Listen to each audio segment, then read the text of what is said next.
There's some incredible TV coming out of the UK right now. Brits just do it differently. The accents, the wit, the scenery, the devastating one-liners disguised as compliments. It's all streaming on BritBox. They have the best mysteries, dramas, comedies, and seriously addicting originals like Outrageous, based on the true story of the Mitford sisters. They were kind of like the Kardashians of the 1930s, wealthy, audacious, chaotic, wildly opinionated, and always making headlines. And chances are you've never heard their story. It's stunning. It's jaw-dropping. It's very British. So check out Outrageous. It could be your next favorite. Don't miss Outrageous, streaming now only on BritBox.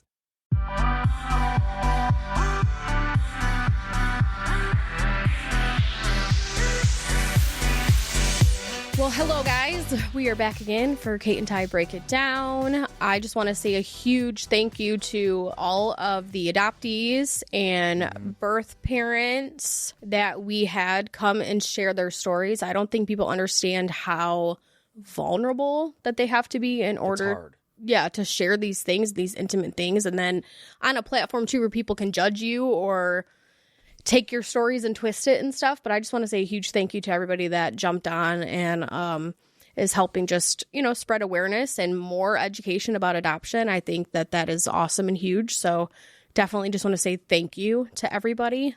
Because I don't think people get how hard it really is. I mean, these people have lived these experiences and it's like, it's traumatic. And it takes guts. Yeah. And it's like they come to us and we're filming it and recording it and, putting it out there for the world to listen to. And I've had That's people hard. tell me that their families get mad. They sent me messages that their families like, why would you do this? Yeah, So even behind the scenes, adoptees are being criticized for just sharing their truth or what they feel that you know what I mean? Yeah. It's kind of like when you actually see that they take their own power and say something and tell their story and they literally have family members trying to shut them down. Yeah, what I think is the whole point, that they're just the one person in this whole adoption triad that just gets completely silenced. And nobody even wants to listen to them when they're literally saying what has been good for them, what has caused harm, what has caused trauma, what they would want to see different. Like, hello, it's coming out of the mouths of the people the most affected. And so for, like you said, for their family to get mad at them for talking about their own story is crazy. And if the family's getting mad at them, can you just imagine how the internet feels? Because the internet, I think, is the most ruthless, cruel, uneducated, uninformed, just completely... I have never seen anyone or any kind of community react the way that the internet does when you talk about... If you don't talk about adoption being beautiful and amazing and awesome, you're the worst person on the planet. It's insane. The internet is bad for that. Yeah. Yeah. And I think it's because society has only heard one side for so many years. And I keep getting comments saying, are you going to show the other side of adoption? And I'm like, I have to pause for a minute. I'm like, what do you mean? It's always shown. I'm like, what do you mean the other side? It's always shown. Always. From the adopted parent perspective of a beautiful saving this child thing and whatever. And so I think for so many years, that's the only narrative you've ever heard. So when you see one opposing narrative, you're like, why are you not telling the other side? You're wrong. Like, dude, it's like, the other side has had the stage ever since it's all started. It really has. Sit down. Yeah. Don't freak out yet. You're still allowed to have your positive adoption experience. Right. But please sit down and let these other adoptees who have not been as blessed as you are and lucky as you are to have that experience, let them talk. Let them speak. Because I feel like it's important, when it comes to just educating people about adoption. I mean, with education in any matter, you have to know all sides of every single angle in order to be fully educated about a certain situation or scenario or whatever. So it's the good side of adoption has always been talked about, unless you watch a crazy Lifetime movie and it's all bad. But that's not even real either. Yeah. So it's these people are talking about their stories and, some of them had, positive adoption journeys and other ones are like, no, it caused me a lot of trauma and this is what happened. But so I just thought it's really important that we say thank you to them because it does take a lot of guts and they had to be super vulnerable to, sit there and spill everything to us. Yeah. So I think that's huge. And I'm so thankful that they felt comfortable enough to sit down with us and tell us all these hard things. Yeah. Like, I feel honored, really. Yeah. Like, thank you for like even letting me into this experience that you've had, because I couldn't even imagine. Well, because it gives us a form of, it gives us, I guess, yeah, like a form of education too, because we, you know, even though we relinquished a child, we never really heard of all of like the dark sides of adoption. It always was the positives, and we were always fed always just the positives. And so when you hear certain things, you're like, wow, I never knew, or I guess I never really realized that adoptees could have so much trauma. And yeah, I think honestly the biggest thing that we've learned is just that, and this is from genealogists, neuroscientists who study the brain, stating that adoption cannot occur without the baby experiencing trauma. Yeah. Whether that trauma manifests itself enough to, you know, be external in behaviors and stuff, but it still happened to the baby's brain. Right. They still experience a loss they couldn't communicate or even be emotionally aware to understand what was happening to them, but their brain did experience trauma. They experienced maternal separation, and that's a huge thing, because we're, at the end of the day, we're human beings, but we're also animals, and they're biologically connected to the whatever utero they were in. I mean, that's the only way they know how to survive, right? You know. So I mean, I think that was really shocking to me when I first heard it. I was like, whoa, like I never, cause I think I see a lot of mostly older adoptees will comment and say stuff about like, you're putting words in our mouths. Not all of us are traumatized. And it's like, maybe not all of you guys have externally manifested behaviors from that trauma that you had as a baby. But you did. You like, experienced a form of trauma when you were a baby, and you maybe don't remember it. And you haven't, like I said, you haven't externally expressed that, manifested that trauma outside of yourself in behaviors so people know what's going on. But like, it happened to you. And that's when we say that, I'm not saying I'm trying to tell you adoptee to be traumatized. You know what I'm saying? Right, it's no. just more or less this is what biologically happened to you as a baby who had maternal separation trauma. Right. Period. I mean, scientists are basically saying, like, you know, this is a proven thing. Yeah. Yeah, it's not to like make you feel a certain way. It's just giving you but I will say, I feel like for a lot of adoptees that are like either have understood their trauma or have worked on it or have, you know, come out of the fog or whatever, like you wouldn't be this triggered by this. If like, you know, if I'm healed and I it's like my example where I was like, someone's like, I had a great dad. And I'm like, yeah, well, my dad was a crackhead. It's like, you can't like, yeah, you don't go on people's stuff commenting that. Because I'm healed with my dad's stuff. I'm not, that stuff doesn't trigger me. Like, it wouldn't trigger me because I'm like, oh wow, I'm glad you had a great dad. Mine was a crackhead. In my head, I would say, you know what I mean? But as you know what I mean? Like, so I feel like, you know, an adoptee who is healed and informed and trauma informed, out of the fog, whatever you want to call it, they wouldn't feel so triggered to comment and be like, this is wrong and bad and shut up and whatever. So I think it's weird. I don't understand it. Me neither. But I think it was amazing. Yeah. It was really nice just to share everybody's stories and things like that. I feel like the number one questions that I'm seeing a lot is people want to know, like, how long are we going to, you know, how long have we been together? And then how do we make it work? So like relationship stuff. Oh, so you're getting like relationship stuff. Yeah. Okay. So because I've been seeing people, they're like, how do you guys make it work after all this long? Like, how long have you guys been together? And so we can talk about that a little bit. And then I do have like questions from people. And I said I would keep it anonymous. Do you have any like reaction stuff? I mean, I don't know. It's just like people wanting advice on certain things, you know? Yeah. But so me and Ty always joke and say we have 2 anniversaries. Yeah. So one is like July 15th, and that's like when we started dating. 2006, by the way. Yep, 2006. And then we have our marriage anniversary. And it's funny because I feel like we celebrate the July 15th anniversary more than we do even our wedding anniversary. We spent most of our relationship celebrating that day. Right. So the marriage is young, really. It is. Compared to like the rest of our relationship. But you know what I mean? But technically, like this year, we're going to be married 10 years. That's a long time. It does not feel like 10 years. I know, it doesn't. I mean, the first 2 years felt like forever. They always say the first year of marriage is hard, and it definitely was. Our first 2 years were rough. Intense. Yeah. There was just a lot of evolution going on. So much shit going on. But this year, July 15th, will it be 18 years? Damn, that's pause for a second. Wait. 06. Mm-hmm. So 10 years would be 2016. Another 10 years would be 2026. So yeah, 19 years? Is it 18 or 19? I don't know. This is a question for Google. Okay, yeah, do the math. Isn't it funny that we've been together so long we don't know the real number off the top of our heads? What is it? 2006, guys. And everyone out there, do the math. 2006 was how long ago? Let's see. We were 13? It was 18 years and 5 months. So it will be 19? So it'll be 19 years this year, babe. Weird. What? And listen, we're only 33. So when you think about it, we've now been together more than half our lives. Like at this point, like I'm not just saying, if we died tomorrow, we would have spent more of our life together than our life not together. Than apart. Right. Trippy. Isn't that trippy? It is crazy. 19 we years. I thought it was like 18. It's 19. Wow. It's shocking, isn't it? I know. Now that we're like, trauma bonded. Trauma bonded. So, for 19 years. Of course we would forget.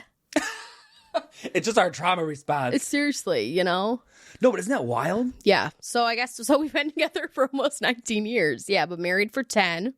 And we'll never be able to forget our anniversary, how many years we've been married, because it's the exact age that Nova is, which is funny. Yep, you're right. She was 9 months old in that little wagon. Yep, she was just a little tiny little baby, little baby. But so, and I think people don't understand like how, I feel like a lot of people don't have faith in like childhood sweethearts, Yeah, no, it's kind of like, oh, it's not gonna last, it's a phase, which is rare. But you know what I think about though, that when you think about it, like your first love that young and just your first intense. It's so intense. Your first sexual experiences, all those things are all combined. And I feel like I don't care if you find your soulmate after that love. That love is like just cemented into your soul. Yeah. And I feel like it's the strongest.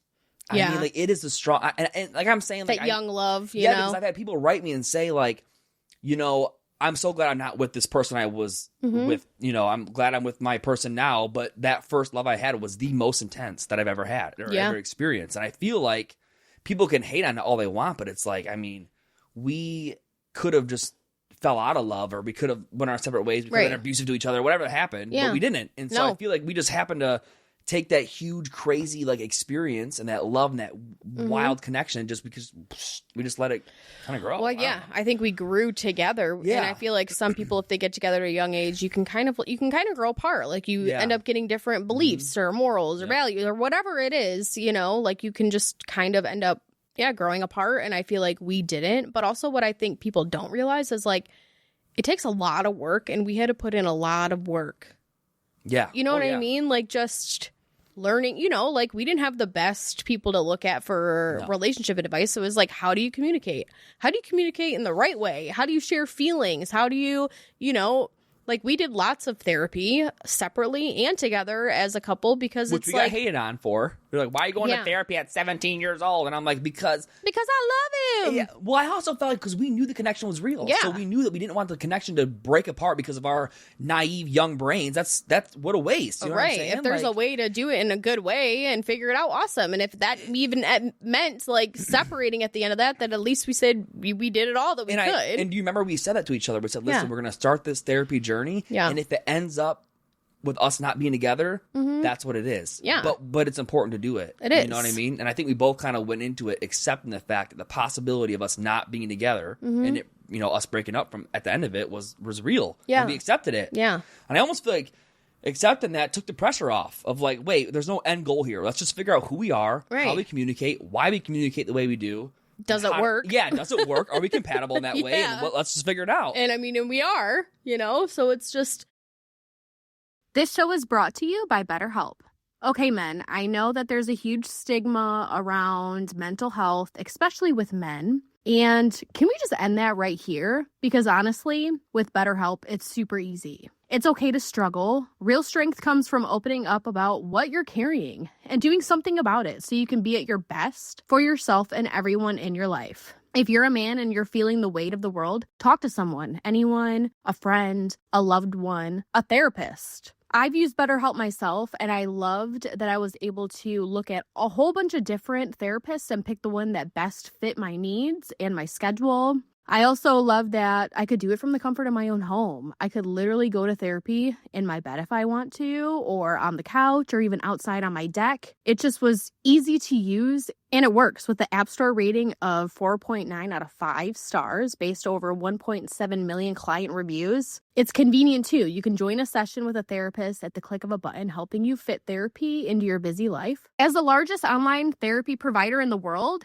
BetterHelp can provide access to mental health professionals with a diverse variety of expertise. Talk it out with BetterHelp. Our listeners get 10% off their first month at BetterHelp.com/breakitdown. That's BetterHelp, HELP.com/breakitdown. Mochi Health is here to help you start your weight loss journey with caring, personalized support. Meet one-on-one with board-certified obesity doctors and registered dietitians who truly listen and understand your unique needs. Eligible patients can access affordable GLP-1 medications delivered right to their door each month. No insurance? No problem. Mochi Health accepts FSA and HSA, making care accessible and affordable. And with 24/7 customer service, you'll never feel alone on your path to better health. Get started with Mochi Health today. Take the free quiz at joinmochi.com and use code AUDIO40 at checkout for $40 off your first month of membership. That's joinmochi.com with promo code AUDIO40. And also it's like we didn't just do therapy once. I mean, we would do therapy and then we would go years and then something would be like, oh, we might need a little help in this area. And then, hello, that's what they're there for, you know? And it just happened that we were good together. Yeah, but I think people look at it the opposite way. They're like, oh, well, you need to do so much therapy, so that means you weren't good together. And it's I think people need to get that. Listen, I don't care how much therapy you do. The amount of therapy you do doesn't dictate how healthy of a relationship you have with someone, or you know what I'm saying? No. It's just a curiosity to learn more and understand how the dynamic works. I mean, outside perspective, I think if I were to see a couple going to therapy, that seems more healthy to me than a couple that is ignoring all the issues and not trying to change and still staying in it. I'm like, that's toxic. And also admitting that, if we go to therapy, we're already doomed. It's like, what? No. Where does Because we never had that thought. It was more just like communicating. You know, how do we talk about certain hard things? Because we were young. We were kids.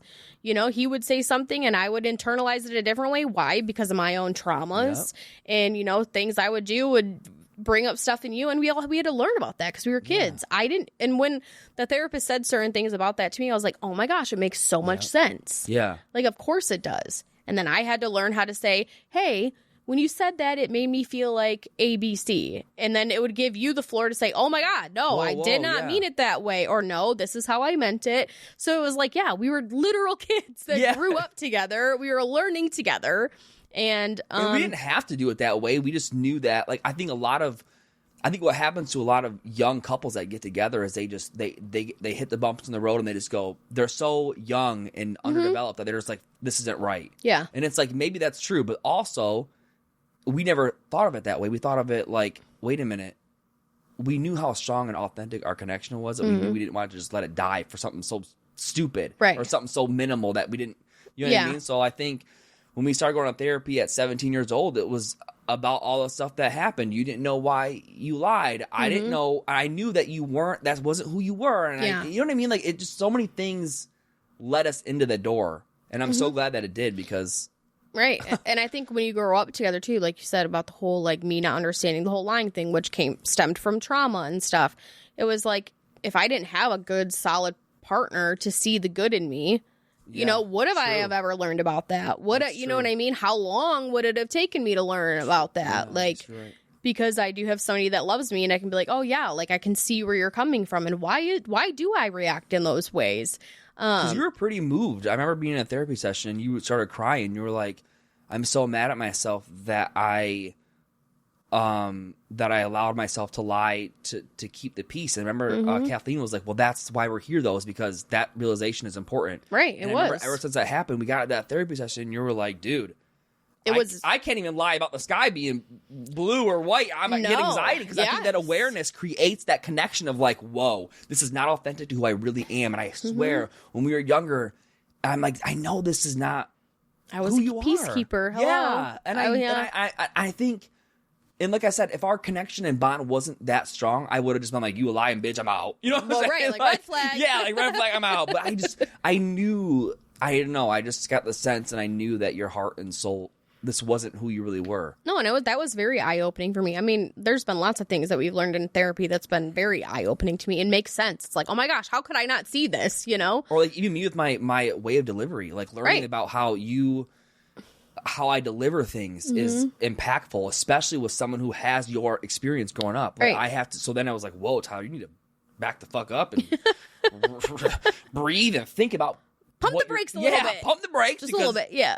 You're going to speak something. And I'm going to tell you right now, that's still a struggle for me. I still have a hard time, like, how I deliver things is just as important as my intention behind what I'm saying. Mm-hmm. So I have to always keep telling myself, what is my intention with saying this? Like, what is my true intention with saying this? And is my delivery matching that intention? Yeah. And it's like a constant thing. And I think if I never was with someone like you to make me aware of that process, I never would have, you know what I mean? Yeah. I probably would have made a lot of people unhappy.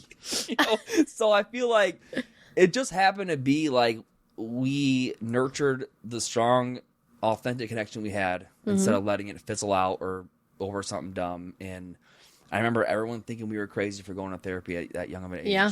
But I wonder if it's because on a level, like our souls knew, hey, no. I think so. Like, hey, we're supposed to be together. We're going to travel this thing together. Something will happen. I do. I mean, I believe in soulmates full, like through and through, 100%. I mean, I think I've said it on here before that it was like when I met you, I was like, I'm going to marry this kid. Which is crazy to me. I'm going to have his babies. This bitch is nuts. Yeah, you're probably like, she's a psycho. I'm like, she's crazy. She's a psychopath. Damn, you're right. Clairvoyant over there. I just had I was like, yep, he's my person. And I think that has a lot to do with like, why would we have gotten a therapy at 17? Most 17-year-olds would have been like, you lie or whatever. I don't like the way you speak. But I also think too, like, you know, it's not great, but it is, I think the reason why we acted the way we did is like, we were only 17 going to therapy, but I feel like throughout life, we went through so many obstacles and hardships that it kind of forces you to grow up faster than what you should be. So we were like, I remember even being around our friends and stuff and being like, I feel way more mature than these people. I think back then, I wouldn't even say mature. I would just feel like I'm not on this level. Or mature. Like, yeah, but I think but I didn't know that was what it was back then. I'm just thinking like they would make jokes or they would do something. I'm just like, oh yeah, okay, got it. Yeah, it didn't. The vibe wasn't there. Yeah. So then, right, but I do think that's why. So I think like we were forced to grow up faster and become aware of more of like adult things at a young age. Yeah. So it was like I think we were just more aware. Which I think that curiosity drove us to keep going. You know, I think people have a different opinions about our relationship as far as like, oh, I know there's new conspiracy theories every day. Oh gosh, yeah. But you know, we're controlled or I'm controlling or you're, you know, somebody save me. Yeah. Trauma bonded. I'm save me. Help me, please. Yeah. Like I'm like, come on. Like I've said that before. I'm like I'm just this weak bitch. Like, and you think that I would raise daughters thinking that women are supposed to just bend over for men and be controlled? Like that's disgusting. I know. And but then again, I'm like, think whatever you want about me, but I know that I'm raising my girls to like they will smack a dude if they have to. Yeah, and I also feel like the whole conspiracy theory about like me pressuring you to do certain things or make decisions is just so like I think people's hatred for us is so strong that they're willing to accept any conspiracy theory that validates that echo chamber over talking to us who are the source of this theory, and they're just not believing it. No, they just want to... They say, no, that doesn't fit with my thing, though. I like it over here. Right. Because all these people over here agree with me, and we keep talking shit about you guys, and don't tell me the truth. I don't want to hear it. I want this truth. Yeah, they just don't want to believe it. Okay. Like, if you want to choose to... Literally, your reaction is how I feel. I'm like, okay, fine, yeah, I'm whatever. Like, you're prioritizing your hate over us over the truth. Yeah. And I think that's silly. Wacky, bro. And the fact that there's people out there who have a whole page dedicated to dissecting these conspiracy theories about us. And how exhausting. And we ain't even that cool, bro. Like, don't you have your own kids and husband? Your poor husband. Like, you're over here, you know, obsessing. Walks in the room. Oh, are you talking about Cate and Tyler again? Okay, close the door. I'm going to go by myself. Poor guy probably hasn't been kissed in months, you know? He's like... Well, it's crazy. It's like, dude, I get into things and subjects, but Bro. Never with anybody. I've never been this obsessed about somebody else's relationship. I don't know why people do it. Or like making threads and just making these pages. It's like you must be forcing me to like, you know, say all these things and, you know, I have no voice. Lord help me. Somebody help me. Maybe they believe that I have some secret like wink in my eye. Right. Like, don't say that, bitch. But it's funny because they're like, she's a controlled woman and she can't, you know, she's just stuck and will say anything he wants. And then you have the other side where people are like, he's in a lavender marriage. Yeah, I'm a narcissist. Right. He's actually really gay. I'm gay. Like, where? It's so crazy. Dude. Actually, I think what part of it might be too is like, I feel like people who are not truly happy within themselves and maybe their own relationships look at somebody who's in a good relationship and a healthy relationship and they hate it so much, or they just cannot believe that anything like that exists in the world. That's what I think it is. So they have to come up with any kind of thing they can pull out of the clouds to make it not make sense for them. And no matter how many times I say it, no matter how many times I speak it till I'm blue in the face, I would be speaking for years if I tried to. Like, people that aren't going to believe me and think that I would stay in a relationship like that, go for it. Because I'm happy and I sleep really good at night, and I know my girls will pick amazing people because they know how our relationship is and they see it. So I'm like, whatever. I think it's one of those things where it's like you said, they don't want to believe it. So instead of believing it because they maybe don't have it or never experienced it, they'd rather, like I said, come over here. This crazy group and be like, yeah, that's what I thought. Yeah, that's what I thought. It's like, dude, okay. All right. It's funny. If some of the people knew, like, we just laugh at them. But well, it's hard not to, dude. You have a whole... I'm a picture. I'm your whole... Your whole personality is talking about me. Thank you. Yeah, hair flip. Yeah. Thank you. But it's haters keep us famous. Thank you. It's borderline obsessive and weird. And I think it's funny because the ones who are telling us that we're like obsessing about Carly and we're obsessing about... I'm like, I haven't spoke about it in months. Journey. I'm like, dude, what? Are you projecting? I'm pretty sure that you're obsessed. You're obsessed, bro. That's what I mean. You spent a whole year making a video every day. I'm like, where are your kids? Like, I know you say some of these people are like, I have kids and a husband. And I'm like, where? Where? And are they fed? I don't know, bro. What's going on? Have they seen you today? Hopefully you changed them. Like, I don't know what's going on. Think you have to spend big bucks or tons of time in the kitchen to make delicious food at home? Ha! With 3 kids, think again. When you use Every Plate, you get restaurant-level deliciousness week after week with recipes like crispy buffalo ranch chicken and cheesy Mexican street corn hash. I mean, who doesn't love some Mexican street corn? You'll spend less on these flavor-packed homemade meals than you would on your normal groceries or at a restaurant. Cooking the same thing over and over, up your dinner game in 30 minutes or less. Thanks to Every Plate's consistently rotating weekly recipes delivered right to your door, you always have the best answer to what's for dinner. We actually just ordered a bunch of meals from Every Plate, and I'm super excited because, being a mom of 3 kids and also having to be the one to figure out what we're going to make for dinner every night, this just takes a huge stress off of me because now I just know what's going to be for dinner. What are you waiting for? Dig into these flavor-packed meals your household will love. New customers can enjoy the special offer of only $1.99 a meal. Go to everyplate.com/podcast and use code BREAKITDOWN199 to get started.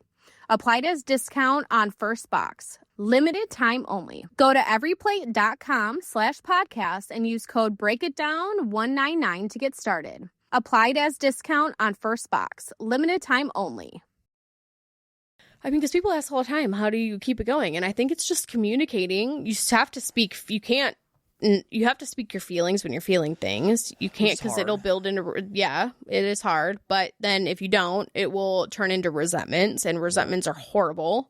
because then that's just going to eat you alive, and one day you're going to explode on somebody. Well, like I said, I really believe that resentments are the killer. That is the thing that kills relationships, because in who's responsible for resentments, building or not? The person that's not speaking. And I think people get that very confused. They blame the behavior. Like, you made me feel like this. You hurt me, whatever it is. It's like, and I didn't speak about it for years because I'm just holding it in. Well, that's your fault. Not their fault, though. Yeah, right. Because how are they supposed to know? So I think people have this feeling of resentment, but instead of taking accountability for their part in building that resentment, they just vilify the person who they believe caused this resentment. You know what I mean? So yeah, it's and like, then you need to take responsibility and say, that's why I'm saying, if I have a feeling something happened where I'm going to tell you how I feel and it might hurt your feelings, I have a duty to do that and risk your feelings being hurt, so that way I don't build resentments, which will kill us 5 years from now when everything blows up out of nowhere. Well, because I feel like what you're saying is then that person is looking at the person that they have resentments with, and you're thinking this person can read your mind the whole time. Like, they don't know that you're mad that he doesn't help around the house after he gets home from work, or whatever the case is, like, they don't know those things where they can't read minds, because you're right. Then you're almost like putting it all on this person. Right. But they're like blindsided, like, what? I would never have been told anything. And honestly, when you think about it, the other person may sit there and think nothing's wrong. They love me. We're in love. This is great. We're in more love today than we were yesterday. And the other person's like, on the inside, like, dude, whoa. Like you. So yeah, I always say resentments are individuals' responsibility to allow that thing to build or not. Yeah. You have control over that resentment building or not, and you've got to take accountability and responsibility. Yeah, you got to talk about it. Letting it happen, because that will destroy it. It'll destroy the relationship. And then I guess that leads into the next thing, where it's like, if you don't feel comfortable enough or safe enough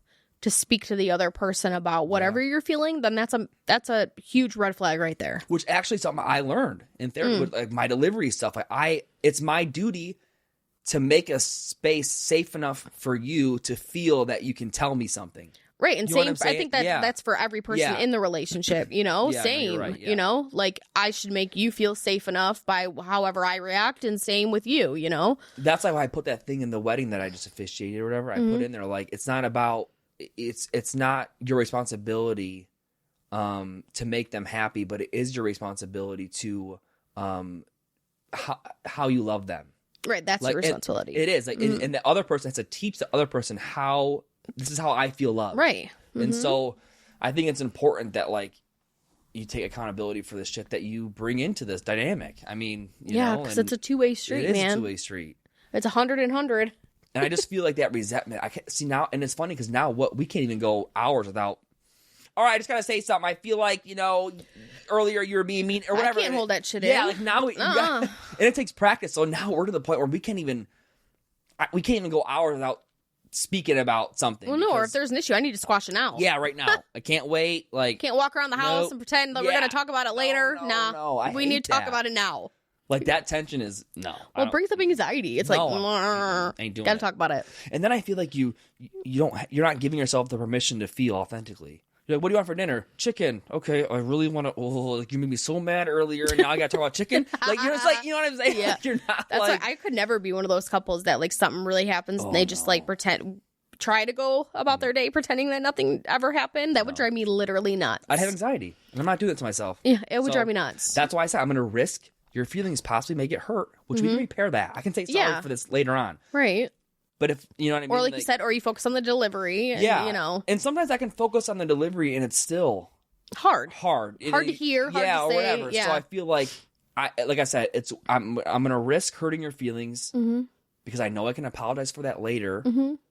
But I'm willing to risk that so that way there's no resentment being built. Yeah. And there's no weird animosity and no tension. Because honestly, I think a lot of people grow up with parents who did that, and so they feel kids can feel tension in a house. like yelling at each other, or like adults. If you want to, we're in a situation. These two adults are fighting with each other. I'm like, friends with both of them. It's like, like, you can feel the tension, which creates anxiety. And we have kids who don't know how to manage. They don't know how to emotionally regulate yet because they're so young. So it's like our duty also as parents too is like, dude, I cannot allow to have this tension just brewing between two people, and the kids are just like, what's going on? And I mean, and there's even been instances like between you and me where it's like we're having a conversation about something, even when our kids can hear it. And it's not even about like adult things or anything. Like say he cops an attitude with me and I'm like, hey, like, what's wrong? You really kind of gave me an attitude, and are you okay? Did I do something?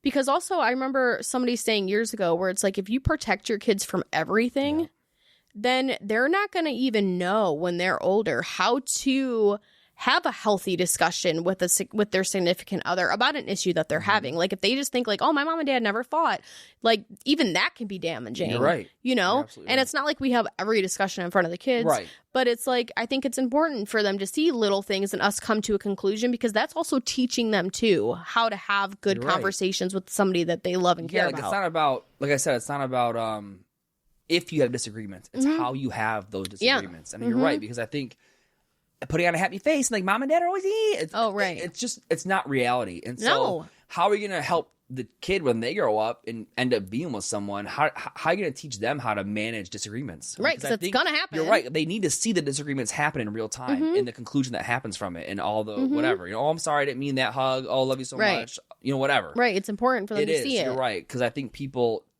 But I think that's also like the older generation where they would like, I'm not going to get divorced. I'm going to stay with this person I hate. And they'd hide everything. Until the kids get older and graduate from school, and then I'll divorce them. Which that's not good. It's not good. Especially for the kids. You think it's going to be good, but that's like more damaging, I feel like. You just spent 18 years of teaching them how to have an unhealthy relationship with somebody. Right, yeah, I would never. That's not servicing them at all. You know what I mean? So it's like you literally just kind of fucked yourself and your kids because... They turn 18. The youngest one turns 18, graduates. So like, me and my dad are getting divorced. They're right. Like, how traumatizing. You know what I'm saying? I thought everything was fine. You know what I mean? My whole life. Yeah. And so, like, I don't know. I just think that's not the smartest thing to do. I think the trauma from as a kid from parents getting divorced, that can be worked through and kind of just dealt with in real time. Yeah. Over the course of spending it needs to be 18 years of thinking your parents love each other and this is how relationships work. And because that actually affects the kids on how they're going to have relationships with other people. And so you have a duty as a parent to show them this is how you do it. Right. So you're right about like, you do have to not shelter them too much from. Because then they're not going to know what to do. Yeah. Like how confusing. You got to teach them, conflict resolution skills. Yeah. Like this is how you do it. And so it's not about if you have conflict, it's how you have conflict. Yeah, and I think it's fun, like, for people to think that I need you all the time. Remember, it was like a few years ago where I was like, I don't need you, but I want you. Yeah. Like, I want you in my life, Like, I don't need you, but I want you in my life. I choose you. Yeah, I choose you, and I want to be with you, and, that's just how it is. And I also think you bring up a good point about, like, you shouldn't need somebody. You know what I mean? You should be fine. You should be good on your own and recognize it. I mean, it would hurt. It would suck. Of course. Yeah. And it's like, but to need someone. Yeah.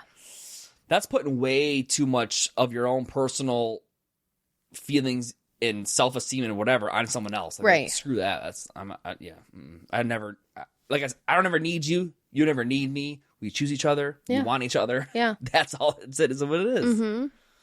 And I feel like, I don't know. I feel like you and I are just...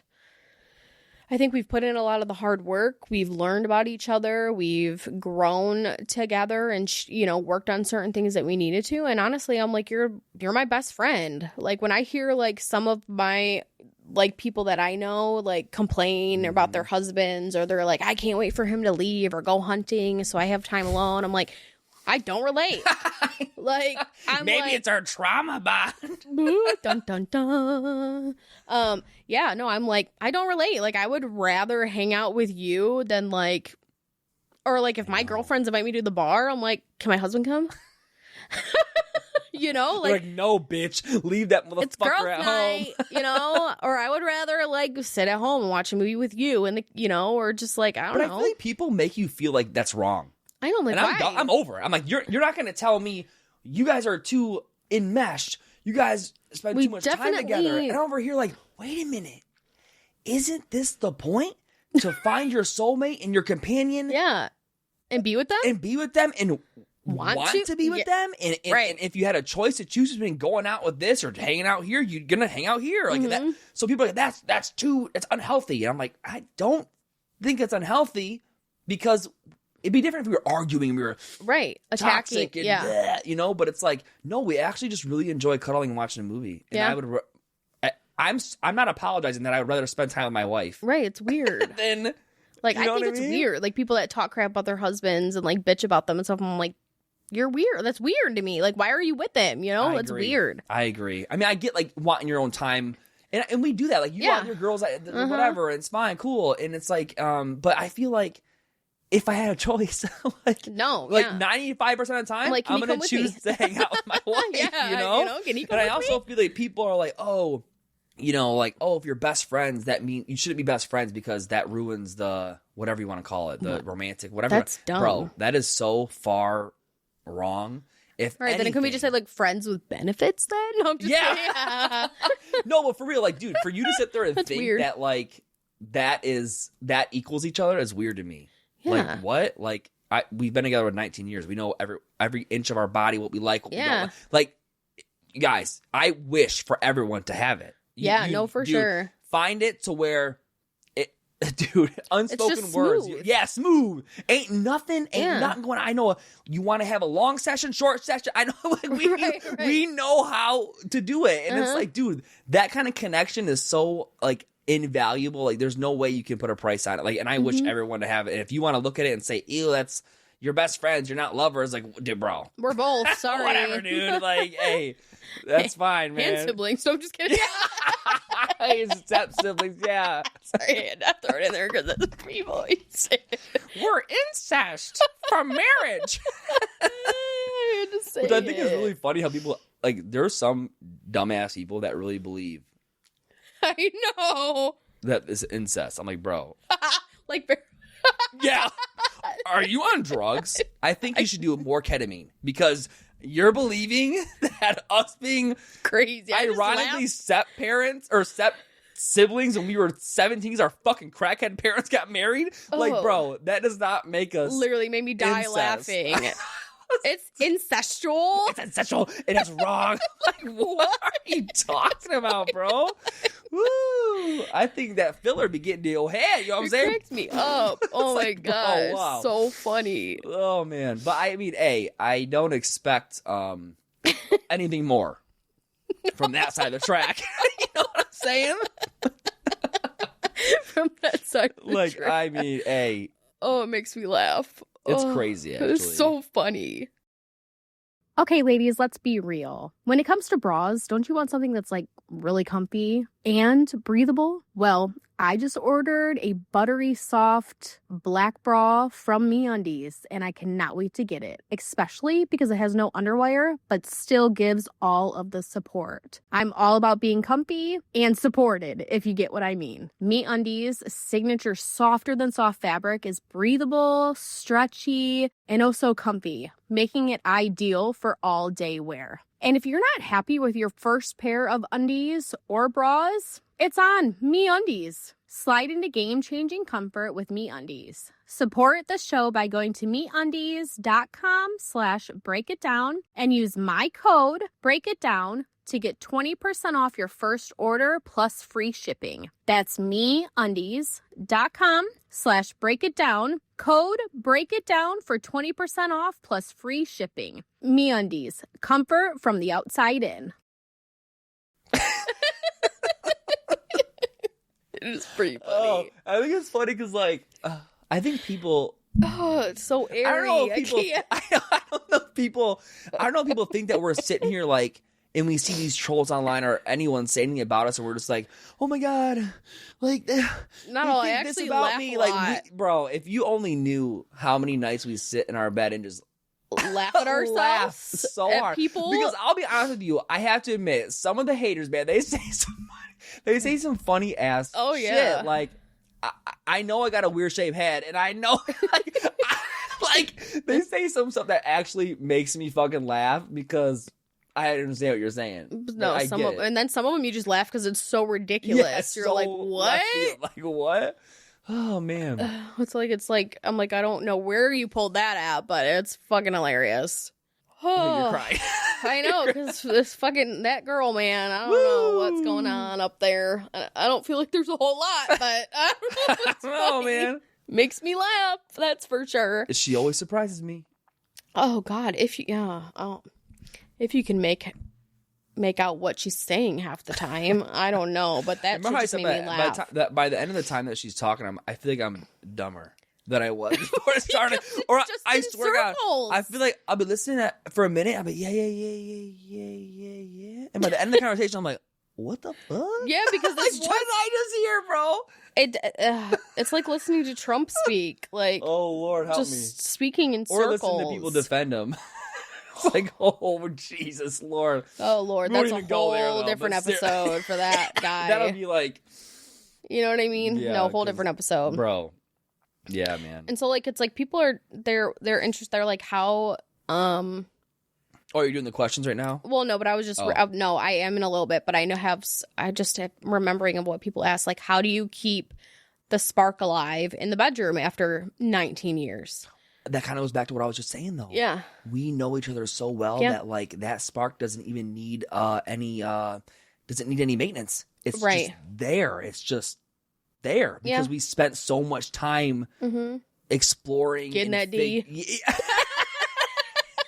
Learn how to take it. True that. Without no pain, but like, dude, we just spent so much. Like I said, we want a short session, long. We know, bro. Like it's such a beautiful thing, and I hope everyone finds it because. But I think it also comes back to communication. You have to communicate about your wants and needs. True, you're right. You know, we had to, like you have to be like, and you might feel nervous to say it, but it's like you just got to say it. You do, yeah, you're right, and I guess because there's a lot of things that you taught me that I didn't know because.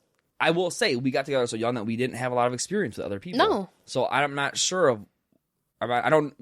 I got to learn stuff. You got to learn stuff, and that's what communication does. Which I think is you're right. It's important. Hey, that I don't like that. That doesn't feel good. That does whatever. Like that hurts, don't do that again. Whatever. Yeah, don't do that again. Do that again. Like you know what I'm like. I don't know. It is. You got to communicate. You have to communicate, and I think it's one of those things that if you're having a hard time communicating that, I think you should go see a therapist. Absolutely. Like even if it's just a sex therapist. Just go to that specific person for that specific thing. Right. Because I feel like I'm hearing a lot of stories and people are saying, oh, like, when our other episode, people were writing me and saying, I do the same thing with my husband. I'm like, that's a communication issue. Like, what's going on? You're talking about the whole, like, masturbating when the husband's asleep. And the husband don't know about it. And I'm like, that's an issue.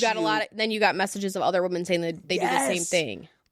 Yeah, that's crazy to me. More messages that I was like, I'm like, wow, this is a very common thing. And I'm not talking about even in the bed, like women are writing me saying they're excited for their man to leave so they can do their own thing. And I'm like, whoa, like, I don't know. I think that comes down to kind of a misogynistic viewpoint that society has had with sex because it's all about the guy. As long as he's satisfied, as long as he's good, we're good. And it's like, that is so false, bro. Yeah. That if anything, I think women think about it as much as men do, maybe even more. They just don't feel comfortable in society to talk about it because men are always prioritized over and my the woman. whole thing is if you're not getting anything out of sex, this is just me, my opinion. If you're not getting any enjoyment out of sex, what the fuck is the point? I'm not gonna even do it then. What a chore. Yeah, like what? I would be like, nah, bro. Remember I said out earlier, I was like, listen, I will never allow or let it feel like something. And a lot of women told me, well, just get it over with. Hurry up. Like, what the fuck, dude? Because then how does that make the man, well, I would say he don't know that she feels that way. She's faking it. Oh, that was great. In her head, she's like, hurry up and leave so I can do my own thing. That is a lack of connection. And that is, that's what sex is all about. It's about connection. And if you communicate the things you like, it'd probably make him even more excited and you excited too. Exactly. And also, like, going back to resentments, how would that not build resentments inside?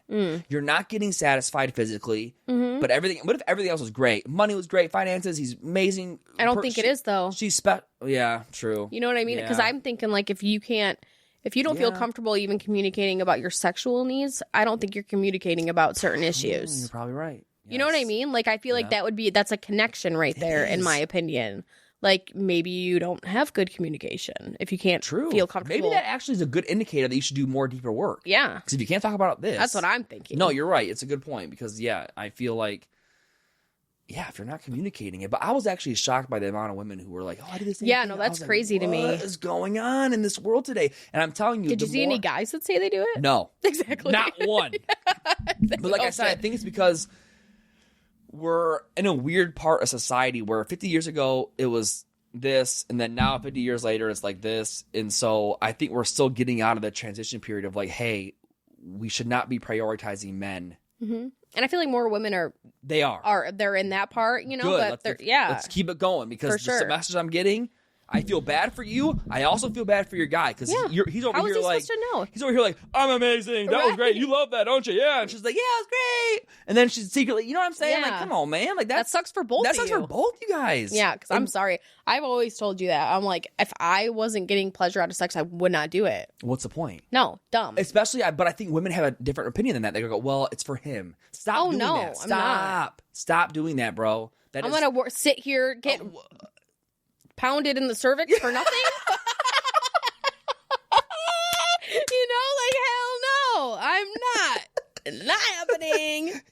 I'm gonna say, oh, that shit hurts. Move it this way. Yeah, you know? Yeah, not just be like, oh, this is for you. Oh my God, then you're walking around for 2 days with cramps. Hell no. Like, it's one of those things where it's like, dude, you're actually disservicing yourself. You think you're doing, I'm a good wife. I'm just gonna lay down for him. Hell no. What the? No guy. I'm gonna tell you right now. That was like the 20s, 40s, 50s. Everyone pay attention. No fucking guy, wants their woman to just lay down for them and just, dude. No. I contest. What? I contest. Is that the right word? Yeah. I bet you there are some men out there that would prefer their woman to just lay there. That's... Because there are some sick-ass men out there. Sorry, there's sick-ass women, but there is also some sick-ass men out there. Okay, here, another good point of that, though, is that men realize, read, you know, Come As You Are. Like, there's certain books out there everyone should read. But biologically speaking, it's harder, and it always will be, for women to get enjoyment the same way that men do. So you have in my opinion, we have an imbalance here. Yeah. Super easy for me to get enjoyment, not as easy for women. So I have a responsibility to kind of bring, to balance that scale. So you have a responsibility as a man to make that enjoyable for her, so that way it services you, or whatever you want to call it. Make the connection happen. Like, so my opinion is like, hey, you don't do nothing until she's already had one or two. Then you can go ahead and do whatever you want to do, and that's, I don't know. That's just my opinion. And I do think there is men out there that do think like you. I think there is a lot of them, but you know, it's like sometimes you just have some of those guys out there where you're like, ew, you're a tool. They're not interested. Like they're only worried about themselves, which is weird. I love you so much that in fact, I would say the opposite. I could go. I don't, like I said.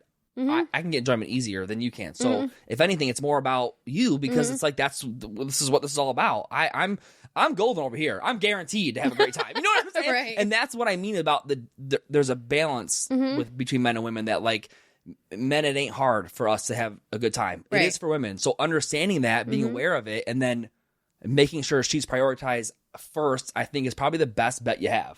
Yeah, and I think women, and I think other women out there that have husbands that are intrigued and asking questions and wanting to know, that's a good dude. Yeah. Like, he wants to know, you know, like that is a green flag. Yep, and you have to communicate your honest feelings. You really need to. Yeah. Oh, God. I couldn't imagine. No.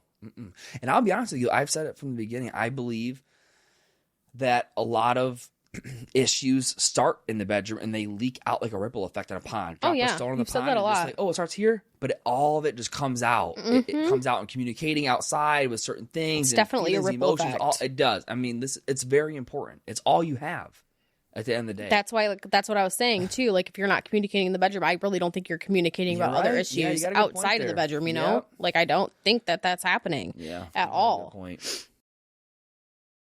As temps start rising, I feel the familiar urge to refresh my closet, but I'm not wasting money on pieces I'll only wear once or for just one season. Quint changes that. Their clothes are timeless, lightweight, and far more elevated than anything else at this price. It finally feels like my wardrobe matches my standards. The best part? Everything at Quint is half the cost of similar brands. And Quint only works with factories that use safe, ethical, and responsible manufacturing practices and premium fabrics and finishes. I recently got the Italian pebbled leather sling bag from Quint, and what I love about it is it's so cute. It's big enough, but small enough, because I do like a small purse. And I can throw all sorts of things in there, even like kid snacks, which is great because, you know, I don't need to carry around a diaper bag anymore, so I can look stylish and be momming at the same time. Give your summer closet an upgrade with Quince. Go to quince.com/breakitdown for free shipping on your order and 365-day returns. That's Quince, QUINCE.com/breakitdown to get free shipping and 365-day returns. Quince.com/breakitdown. So I asked all of the followers today, the page. I was like, if you want any anonymous relationship-esque questions, to give them to me. And I'd already told them I don't ever say names, nothing like that. So if you ever write in, I always keep it anonymous and always will. Cause I mean, unless somebody was like, say my name. Yeah. So my husband knows. Right. Then I would be like, okay, girl, got you. Okay, Jimmy. Right. Listen up. Hey, Jimmy Dean, you better, So I think this is a good one because I feel like I hear and I see this a lot on social media. This wife says my husband is a good husband, but he's more into work than helping around the house.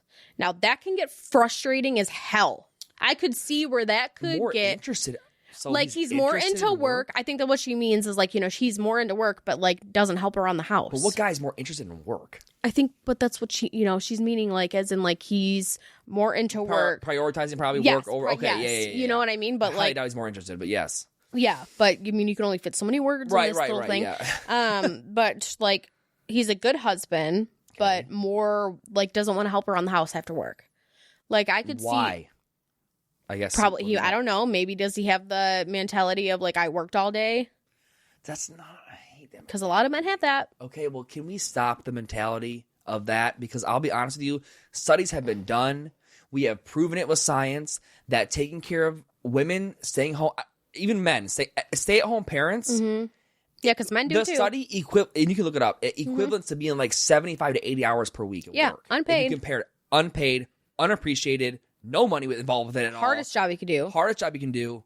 Yeah. So, so I don't think that's a good enough excuse anymore. And I think we've all know this. And I'm not saying that he should have to come home to a dirty house and clean the whole house. I'm saying that he comes home and does. Honestly, what is the worst task she hates? If it's folding laundry, just fucking fold laundry when you get. If she has to do everything else, if she cooked you a fucking dinner and you got home from work, do the fucking dishes. Yeah, exactly. Yes. You know what I mean? There's things you can. I think what it comes down to is that saying, "Hey, this is a task that I just because I think what she's saying is that she knows when she's doing a task and he's not sitting on the couch or scrolling on his phone. She knows what she's feeling. She's like, oh, motherfucker. So that moment, whatever you can. If you can pinpoint what it is that just really just makes you feel that way, you say, you know what? I'm not doing dishes anymore. I all the other stuff in the house taken care of, I'm not doing this. Right. You have now one task. You come home from work, you have one task or two or three, whatever she gives you that she just can't, you know what I mean? Right. Then do it. And I also feel like you can't use that excuse. I made all the money. I go to work. No, because she might work too. She didn't even say. You know what I mean? What if she works too and takes care of the kids? Which is happening a lot more now. You know what I mean? But even if she doesn't have a 9-to-5 getting a paycheck job, she is still working, bro. And you've got to understand that when you're at work busting your ass, she's at work busting her ass. She just doesn't get a paycheck for it. She doesn't get a pat on the back by society for providing for her family. It's all really under the radar, underappreciated work, really, and to be the hardest job with no money. So please understand that you're not justifying your laziness by coming home after work and not doing anything just because you think she didn't do anything. She did. Right. Do you have clothes in the morning for your work? Do you have food in your belly? Right. Do you know what I'm saying? Are your kids dressed and clean? Are they bathed? Are the floors full of shit? You know what I mean? There's certain things, and I think if men would just kind of reel it back and that is a lot of work. And that's why I wish I could find the study, but it was 75 to 80 hours a week. I've seen it somewhere before. That stay-at-home parents, that's what they experience. So you can't use an excuse no more, motherfucker. You just gotta. And again, I think that you should communicate. Hey, I feel like I do all the work in the house. I feel like I'm the one who's constantly cleaning and nobody's helping, because that can become very emotionally overwhelming. I couldn't imagine. Mentally overwhelming.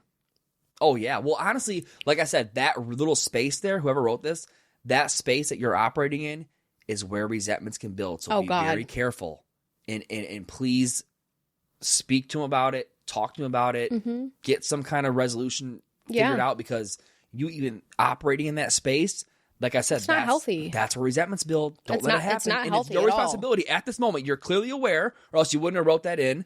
Yeah. You're aware. This is a problem. That's why I thought it was important, because I've even seen, like, I've been on certain social media apps, like TikTok, for instance, and I've seen girls saying, like, you know, that they feel like they do all the cleaning in the house. Yeah. Like, everything, you know? Yeah. Like, you might help with the kids, shit like that, but when it comes down to, like, cleaning, and that's a lot to take care of. Like, dude, I will clean my house like 3 fucking times a day. You know what I mean? And it don't matter, because when you have kids, you can fucking clean that shit, and in an hour, it's destroyed. And they always say, don't clean until nighttime.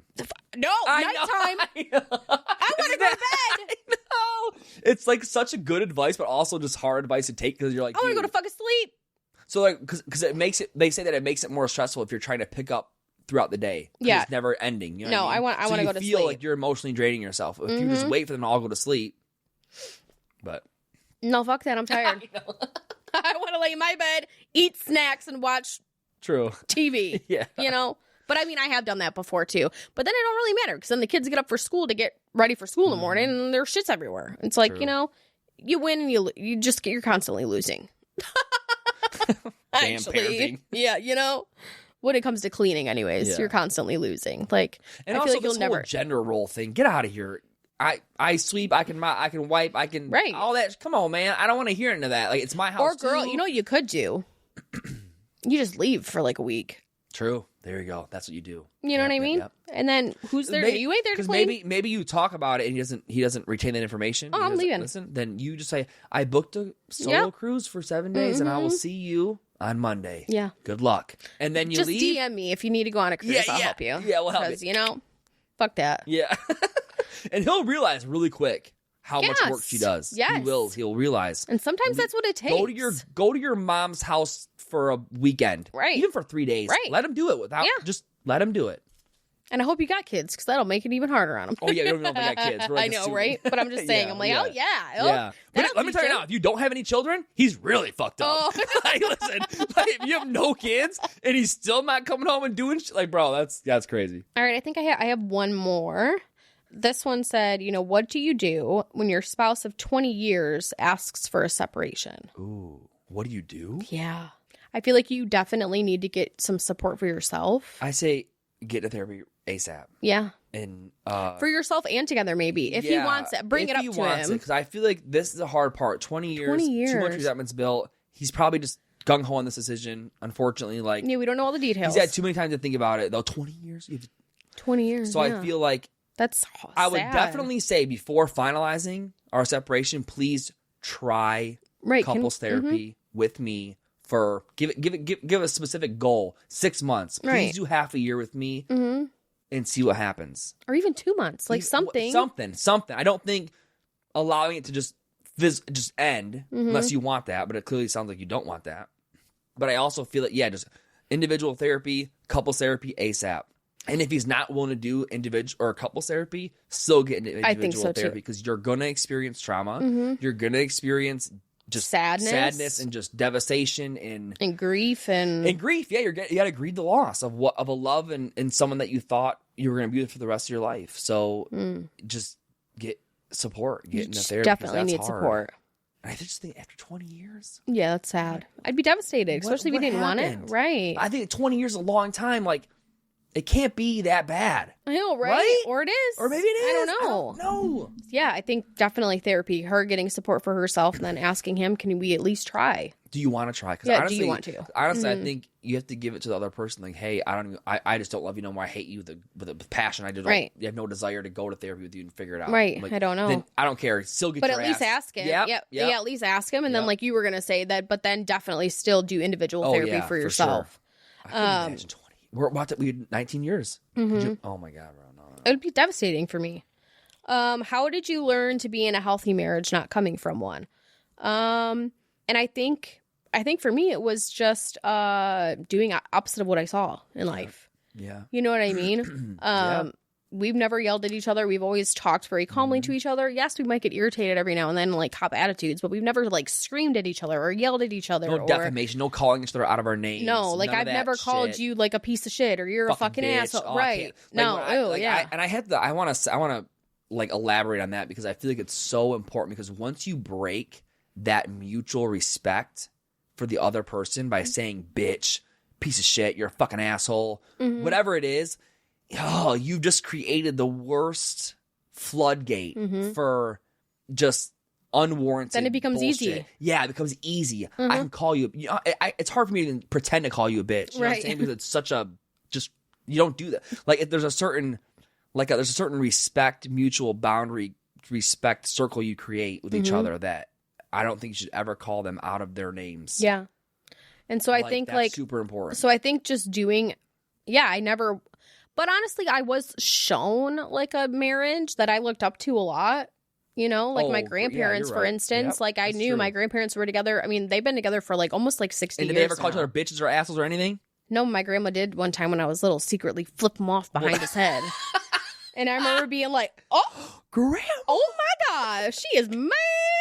I was like little. My church going grandma just flipped. Yeah. Grandma. But no, they never like, you know, and like, yeah, they would like bicker a little or like, you know, or whatever. But, and like, that was always inspiring to me. I was like, I want something like that. Like, I want something that, you know, that lasts a lifetime. And I think it also goes back to just also when we had issues, we sought the right help or did the right things that we thought to better it as far as like communicating with one another, expressing our feelings. And, you know, we've cried to each other about things and we've gone to therapy and worked through things. Like I just always thought just do different than what I saw. Yeah, really. Me too. I never saw it because there was no, anyone that I ever knew was married always was divorced, never lasted like whatever it was. But for me, I just felt like, my mom had really like 5-year relationship with guys, break up, see nobody for a couple of years and back then.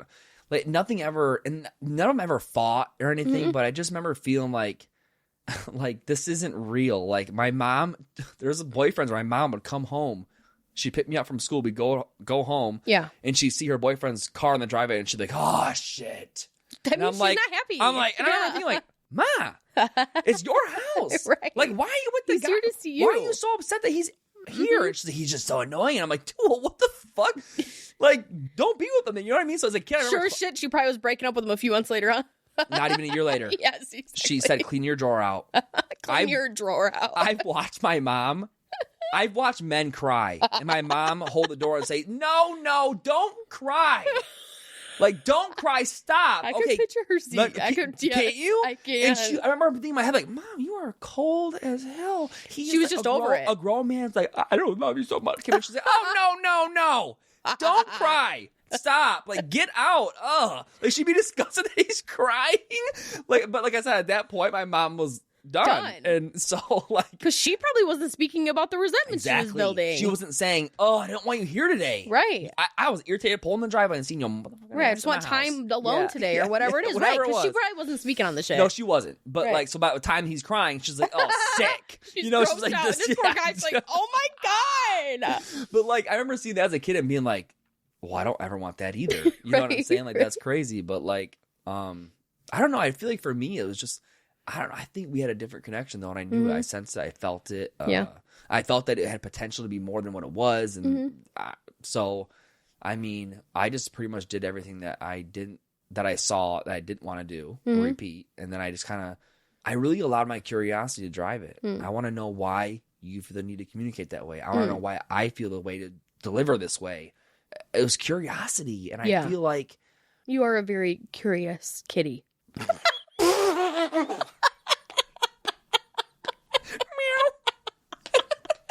Curious kitty. What the fuck? That was crazy. It was just perfect. Yeah, no, that was wild. You ain't ever said that word ever in my life. I never heard you ever say curious kitty. Oh, no. That's crazy. Okay. Anyway, yeah, meow. No, but like, you know what's crazy? That's why I can't wait to get this diagnosis. I wanted to just do this. I know. Figured out because Yeah, I have so many. Yeah. Don't be going off on a tangent now. No, I won't. But so yeah, we just we stay curious, kitties. We stay curious, kitties. We just communicate. I feel like we've always just reached out for help if we felt like it was necessary, and we've just been. But also too, like I think it goes back to like really, I don't know if people are woo woo or not. Call me a little woo woo, whatever. Hippity dippity. Yeah, hippity dippity, whatever. But like I do believe in like soulmates, and I believe that when two souls find each other, that they've been looking on this planet for each other this whole time. Like all of a sudden, you just know, and it just works, and it clicks, and it flows. And, like, I do feel like me and you have been through probably multiple lives together. And I feel like our souls have been on many journeys together. And I just think we're meant to be where we are. And I also feel like people can say what they want about and judge us about our relationship and how bad it is or good it is, whatever. But, like, they're just jealous because theirs sucks. At the end of the day, we've been through enough that should have destroyed us. Yeah.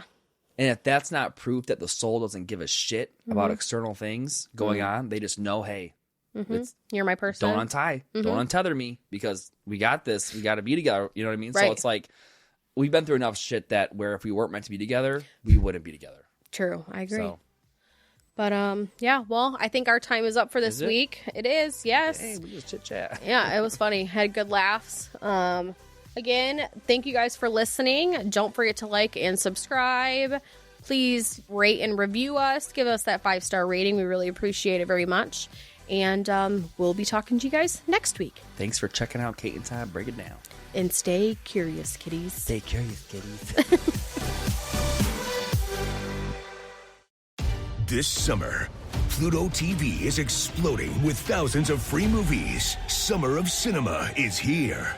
Feel the explosive action all summer long with movies like Gladiator, Mission Impossible, Beverly Hills Cop, Good Burger, and Transformers: Dark of the Moon. Bring the action with you and stream for free from all your favorite devices. Pluto TV. Stream now. Pay never. The ultimate grown-up summer camp is officially coming to Destin, Florida, September 26th to 28th, and it's called Lady World. Headliners include Hannah Berner, comedian and star of Giggly Squad, Stassi Schroeder, Lady Gang, Girls Gotta Eat, Chicks in the Office, Justin Sylvester, Rachel Lindsay, Caitlin Bristow, and so many more, plus music from the Maine and Pop 2K members of NSYNC, BB Mac, O-Town, Mark McGrath from Sugar Ray, Ryan Cabrera. It's just our dream lineup. 3 days of activities, 3 nights of shows, all for $300. Tickets are available now at ladyworld.co. That's Ladyworld, L-A-D-Y, world.co. But hurry up because they are really going fast. Lady World, presented by Elf Cosmetics, takes over Destin this September.